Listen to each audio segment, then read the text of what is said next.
the street value of the methamphetamine alone is $200,000, give or take. We also were able to seize a truck and approximately 5,000 in cash. That's been a group effort. Myself and Deputy Fields had conducted a traffic stop, and done some surveillance and things of that nature, and we're able to get what. Now, did you hear what she said? She said that they did a traffic stop and they did some surveillance. I mean, normal police procedures that you would do in an investigation. We believe to be the biggest drug dealer in Letcher County. So I think, although there's still more out there. Did you hear what she said? She thinks that they just took down the biggest drug dealer in Letcher County at that time. Now, this was a long time ago. Let me pull this back up. This was 7 years ago. Let me read this. Police in Letcher County executed a massive drug seizure this week, which, according to one officer, took perhaps the biggest drug dealer in the county off the street. The Letcher County Sheriff's Department told EKB News that 4 pounds of crystal meth was seized last week.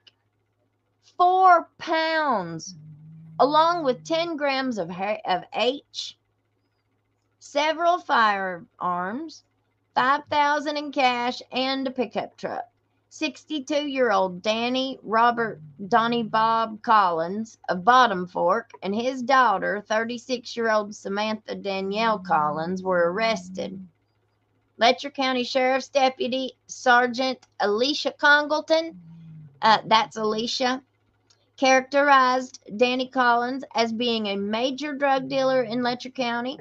She said the approximate street value of the meth seized in the bust is about $189,000. And the total street value of the drugs seized in the bust was about $200,000. Now, according to the forfeiture rules, this was 7 years ago. We can pull up all of the big busts that have the big seizure busts, busts where they confiscated a great deal of money and rugs and all that kind of stuff, right? Well, they do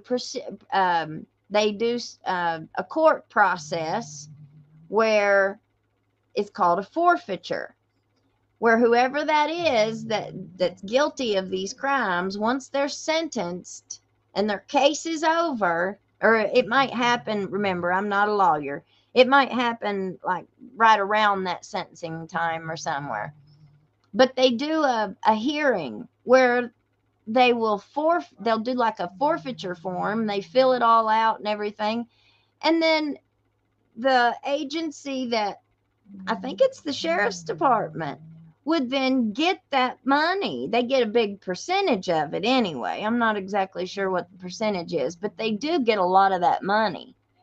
They get enough with all the drugs and the people that they've been putting in all these rehabs for possession. And I'd say most of I'd like to see the breakdown of that. How many of the charges in the last 5 years, just say 5 years, how many have been one versus the other, and I would like to know, we pulled up the forfeiture, the state has like a forfeiture cabinet or something like that, and so every county annually is supposed to put together their forfeiture report and send that into the state. Well, I think the last time that Letcher County turned in a forfeiture report, an annual forfeiture report, was like 2016 or something like that. It has been a very, very long time. Where's all that money been going? How many forfeiture hearings has Letcher County had? And where's all this money at then? I'd like to know that. I've been saying it. I haven't said it enough. We need forensic accounting. That's what we need. These audits that they're doing every year, that's not good enough. The scope of these audits is not to find the money. That is not what these audits are even for. So whenever they say, oh, well, go look at the audit, go read the audit, that doesn't tell us nothing. It gives us an overview, but I want to see transactions. I want to see receipts. I want to go through line item by line item. I want to see what you bought at Walmart for the sheriff's department. I want to see how much gas was bought on the credit card from the jail. I want to see that stuff. But where do you go to find that? We need forensic accountants. I feel like this particular case has put the biggest drug dealer in Letcher County behind bars, Congleton said.